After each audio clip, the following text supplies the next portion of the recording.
Só que quando eu me casei, eu era uma criança.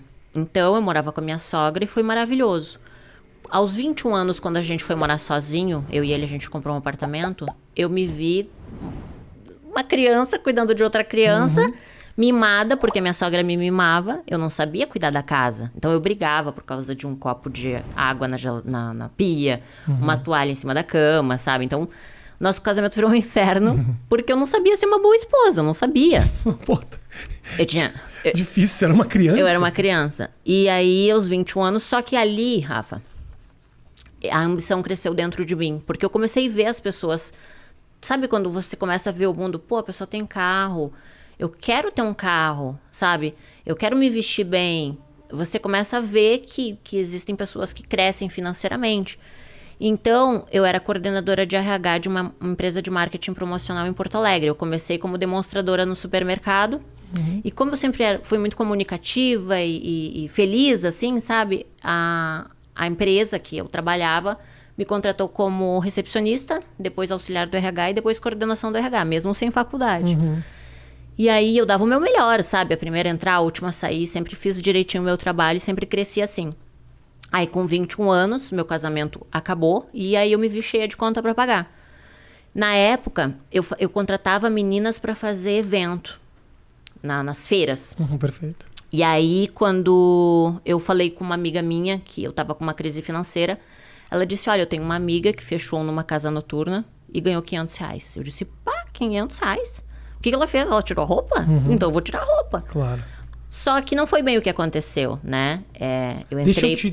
Eu não queria te interromper, essa história, ela tá muito bem contada, essa história, mas eu tenho um momento que a gente estava conversando, antes da gente do trabalho na noite, que foi esse momento, teve um momento aqui que a gente estava conversando que você se emocionou, que foi quando você falou do começo dessa relação lá atrás. Por que especificamente esse ponto é um ponto muito sensível para você? Desculpa te interromper. Na verdade, assim, quando mexe muito na infância, é muito difícil, né, Rafa? Porque eu acho que tantos problemas no nosso futuro são evitados quando você tem uma base, entende? Só que não adianta ficar buscando culpados, porque eu digo assim, ó, ninguém nasce mal, as pessoas se tornam más, né? Um bebezinho não nasce um bandido, ele se torna um, pelo meio que ele vive, pelas escolhas, né, que ele faz. Com 21 anos, eu escolhi me prostituir. Aos 15, não eram as minhas escolhas, entende? Eu vivi o que o meio tinha para me oferecer. Então, falar disso não é escolher, porque eu escolho as coisas ruins e eu vou colher as coisas ruins. Mas você já nascer no meio de coisas ruins é muito difícil. Claro. Então, falar disso é bem difícil, sabe? Quando eu fui fazer o livro Morri para Viver, foi muito difícil. Porque foi mexer em coisas que é difícil de falar. Pô, imagina você vai falar que tua primeira relação sexual foi com o teu meu irmão. Eu já declarei que o primeiro orgasmo que eu tive foi com o cachorro da vizinha aos 11 anos, porque a vizinha trouxe o cachorrinho pra fazer sexo oral em mim. E são coisas que eu falo, 11 anos. São coisas que eu falo, Rafa, por quê? Porque me trouxe culpa há muito tempo. Durante muito tempo, a culpa, ela tava me matando. Falar sobre isso e ajudar as pessoas que ainda vivem esses traumas. Com certeza, entende? Claro. Porque a sociedade, ela é uma sociedade que ela te cobra ser o melhor, ter o melhor, ser o mais inteligente, ter a melhor faculdade, né? Como se você fosse só valer algo se você tem aquilo que o mundo fala que você tem que ter. E, na verdade, eu sou uma pessoa que não sou nada no mundo, entende? Mas eu entendi que, às vezes, quando a gente fala sobre determinados assuntos, você ajuda a curar feridas.